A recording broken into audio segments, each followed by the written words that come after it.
J'ai 25 produits à vous présenter, donc voilà.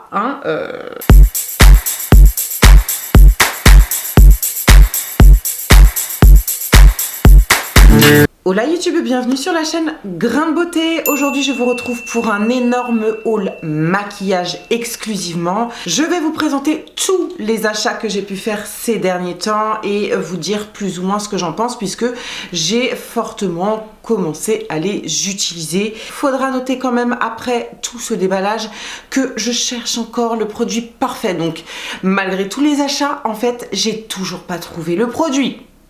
Voilà. Donc si vous avez suivi un petit peu ce que je racontais ces quelques derniers temps, je vous disais que ma peau a littéralement changé de nature. Elle se comporte totalement différemment. Avant j'avais de l'acné, je n'en ai plus. En même temps, j'ai pris de l'âge, j'ai 38 ans et donc ce qui pouvait m'aller à mes 35 ans ne me va plus aujourd'hui. Forcément, je cherche le produit teint parfait et le produit concealer parfait, et en cherchant, eh bien, j'en teste beaucoup. Genre beaucoup.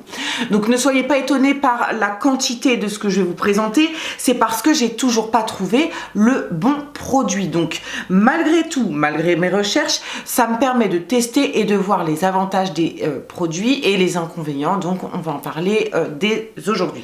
J'ai acheté des éponges à maquillage, je les achète par 15, elles sont au prix de 10 € chez Primark. Elles sont très bien, ni trop compactes, ni trop molles, bref, je les aime beaucoup. En tout cas, elles me conviennent. Est-ce qu'elles sont mieux que les Beauty Blender? Eh bien, j'ai envie de dire oui, par le prix, tout simplement. Je me suis tournée vers le télescopique Lift de L'Oréal, en sachant que j'avais acheté dernièrement le télescopique classique que j'ai découvert très récemment et que j'ai surkiffé. Je me suis dit qu'un télescopique au goût du jour, ça peut être sympa. Donc je l'ai pris comme ça un petit peu au pifomètre. Je l'ai acheté au prix de 16,90 € chez Auchan. J'étais vénère parce qu'il était affiché à 14 € et quelques. Bref, donc ça reste un prix grande distribution, un prix abordable. Ma fille l'a testé pour la première fois hier soir et ça y est, il lui appartient presque, tu vois. La première question qu'elle m'a posée quand je lui ai présenté le nouveau mascara: maman, est-ce que tu as pris la version waterproof? Putain, merde, j'ai encore oublié. Dès la première utilisation, j'ai su que lui et moi, ça allait être une grande histoire d'amour, vraiment. C'est un mascara noir qui se présente comme ceci, avec une espèce de brosse en picot très court, picot en plastique. Et bizarrement, la brosse est foutue chelou, hein. Est foutue chelou, c'est pas français. C'est-à-dire qu'elle est plate d'un côté, et les picots artificiels sont que d'un seul côté. Est-ce qu'elle est faite de façon ergonomique pour accentuer quelque chose? J'en sais rien. J'ai même pas été voir ce qui se disait sur ce mascara. En tout cas, les meufs, l'effet est incroyable. Ma fille qui adore l'effet un petit peu naturel, cils bien séparés, très fin, très allongé, elle le kiffe de ouf et ça fait cet effet là. Moi qui aime l'effet très dramatique, très naturel et à la fois cils assez chargés, bien travaillés, qui garde la courbure, voilà. Et il fait également ce truc là, il suffit de travailler le produit en 2 couches. Je l'adore et je pense que voilà, il va faire partie de mes indispensables au cours de l'année prochaine, enfin de l'année en cours. Et dès que je le termine, je pense essayer la version waterproof. Ensuite, je vous présente un spray fixateur pour le visage. Je vous disais dernièrement que je recherche un produit pour venir fixer et dépoudrer les produits que j'ai sur le visage.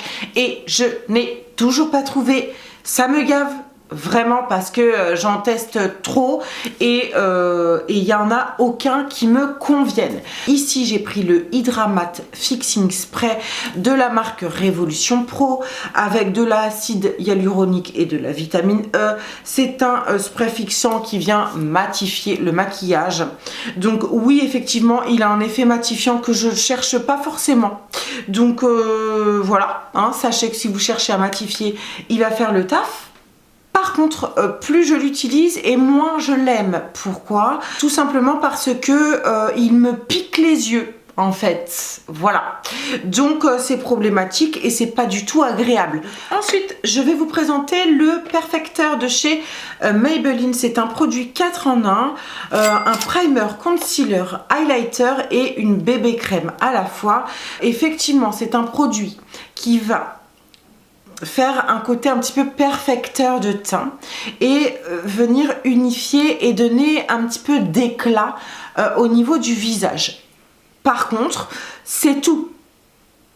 Si vous cherchez quelque chose d'hyper naturel, hyper translucide, transparent, pour une petite touche de glow comme ça, pourquoi pas? Voilà, je vous en parlerai un petit peu plus longuement par la suite. Voilà, je vais essayer de l'utiliser un petit peu plus différemment pour savoir ce que j'en pense. Mais dernier produit de chez Maybelline, j'ai acheté le Super Stay Activewear 30 heures en teinte 30 sable et 36 nude ensoleillé. Ça c'est trop clair, ça c'est trop foncé. Je pense que cet été la 36 sera top, mais actuellement j'utilise vraiment les deux. C'est un très bon fond de teint effectivement que je ne connaissais absolument pas. Il a bonne tenue, bonne couvrance et surtout j'adore l'aspect et le rendu qu'il a. C'est un bon fond de teint à prix abordable qu'on trouve partout, que je peux être amenée à racheter effectivement. Voilà, très très bon produit et j'ai rien noté de particulier concernant ce fond de teint, donc top.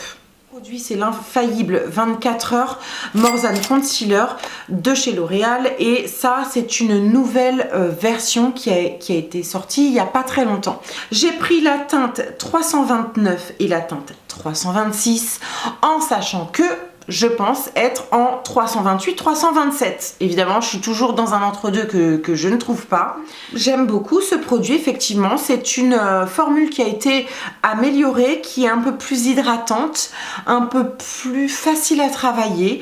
On a l'effaceur, on a L'Oréal et on a le Tarte. Pour moi, c'est vraiment un truc qui... C'est un mix des deux si vous voulez. Donc très très bon produit que je peux être amenée à racheter dans ma teinte, tout simplement. Continue. Ensuite, j'ai acheté le Photofocus Concealer de la marque Wet n Wild. J'avais adoré le fond de teint que je vous ai décortiqué dans une des vidéos que je vous présentais dernièrement. Et je me suis dit, bah tiens, le concealer doit être certainement génial puisque c'est la même gamme. Donc voilà, il m'a coûté 3 fois rien et j'ai pris la teinte... Light Beige Medium. C'est un concealer qui se présente avec un embout mousse beaucoup plus fin que celui de chez L'Oréal par exemple. Donc voilà, l'embout mousse est bien mais un peu petit, je l'avoue. Par contre le concealer, je sais pas pourquoi mais il m'a pas marqué, donc il faudrait que je le réutilise quand même longuement pour vous dire ce que j'en pense. Donc j'ai acheté le Max & More de chez Action, le concealer en teinte... c'est pas celui-là que j'ai, c'est ma fille qui me l'a piqué, mais c'est la teinte qui correspond à ma carnation. Et je persiste et je signe, je n'aime pas du tout ce concealer. Il est beaucoup trop transparent, translucide. J'ai l'impression de ne rien mettre. C'est-à-dire que sur le cou, effectivement, il va y avoir cet aspect concealer, mais très vite j'ai l'impression qu'il va disparaître et il va se loger également dans les petites ridules d'expression. Pour moi, il n'a pas de tenue ce produit et bref, on l'applique, il disparaît. Aucun intérêt pour moi. On continue avec le 24 heures de chez MAC que j'ai acheté il y a longtemps. Je sais même pas si ça se trouve, je vous l'ai déjà présenté en vrai. J'ai pris la teinte NW25 et c'est un produit, un anti-cerne qui est assez léger. C'est une teinte qui est légèrement orangée et qui va venir neutraliser les cernes un petit peu bleutées. Donc c'est un bon concealer effectivement qui a ce côté légèrement transparent. Il est bien, mais il n'a pas le côté lumineux que je recherche. Peut-être que tout simplement il faudrait que je change de teinte, mais je trouve malgré tout que les produits MAC sont hors de mon budget, donc j'ai toujours un petit peu du mal à y retourner. Et en plus MAC augmente ses tarifs tous les ans. J'ai l'impression que c'est devenu vraiment luxe plus. Franchement, un seul produit là-bas, ça vous coûte 40 balles. Je peux pas me permettre. Donc, bon produit lorsqu'on a le budget, effectivement. Je vais changer ma batterie et j'arrive. Les deux produits vers lesquels je me suis tournée, ce sont de la marque Sephora. Ce sont les Best Skin Ever Glow Long Wear Glow Foundation, 12 heures d'hydratation, fond de teint éclat longue tenue, blablabla, à base de probiotiques. On a 25 ml dedans. Et ici, j'ai le concealer de la même gamme avec 7 ml dedans. Donc, il est modulable, sans effet matière et longue tenue. J'ai fait la connerie de prendre la teinte 26N et la 26 en concealer. En fait, c'est exactement la même teinte. Du coup, le concealer fait un ton sur ton, ça va pas du tout. Bref, fond de teint, j'ai vraiment l'impression que ça correspond plus à une bébé crème ou une crème teintée qu'un fond de teint. Éclat, bon, admettons, longue tenue, je trouve pas plus que ça. Je trouve que ces deux produits sont très similaires. Voilà. Et là où je note un espèce de bémol, c'est que sur moi, j'ai le sentiment qu'il va bouger au cours de la journée. Donc, c'est l'impression que j'en ai. Je garde une réserve quand même et je vais essayer quand même de vous faire une revue complète pour confirmer ou infirmer ce que je raconte. Peut-être que c'est un autre produit qui m'a donné cet effet-là, ou vous voyez, peut-être que voilà, c'est la combinaison du spray que j'ai pu mettre après ou d'un truc que j'ai pu mettre en dessous. Bref, donc affaire à suivre.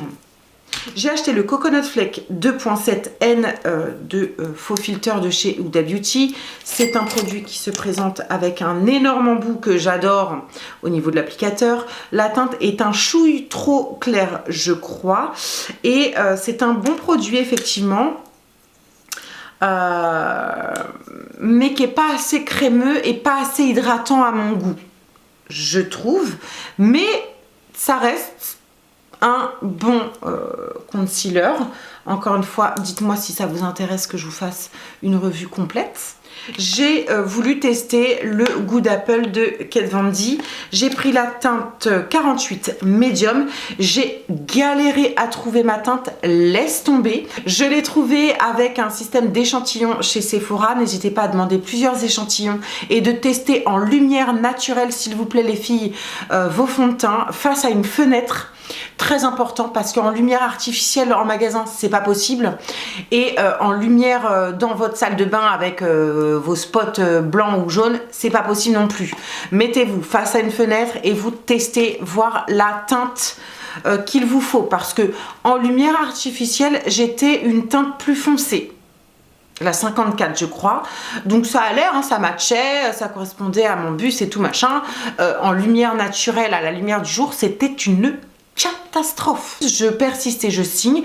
Testez toujours vos concealers, vos fonds de teint en lumière naturelle face à une fenêtre. Ma teinte idéale, c'est la 48 Medium. Et ce produit, c'est un fond de teint sérum couvrance totale en 30 ml. C'est vrai que ce fond de teint est assez bluffant, assez surprenant. Il est couvrant, mais pas très couvrant. Enfin, je sais pas si vous voyez la nuance. Il est couvrant, il est unifiant, il a un aspect un petit peu transparent et il vous donne un petit peu d'éclat au niveau du visage. C'est un fond de teint que j'aime beaucoup. Le seul hic, selon moi, c'est clairement le prix. Voilà, je crois qu'il m'a coûté entre 40 et 50 balles. Non, j'ai vu ce qu'il avait dans le ventre. On va rester sur du Maybelline ou sur du Infaillible de chez L'Oréal, parce que mon budget me le permet pas tout simplement. Voilà YouTube, j'ai terminé avec cet énorme haul maquillage spécial teint. J'espère que ça vous a plu, j'espère que j'ai pu vous donner des informations. N'hésitez pas à me donner vos idées vidéo dans les commentaires, à me dire ce que vous avez pensé de tel et tel produit. N'oubliez pas de vous abonner à ma chaîne, ça m'encourage, ça me donne de la force et ça fait toujours plaisir, tout simplement. Je vous embrasse très très fort, je vous dis à tout de suite dans les coms et en attendant, prenez soin de vous. Bisous.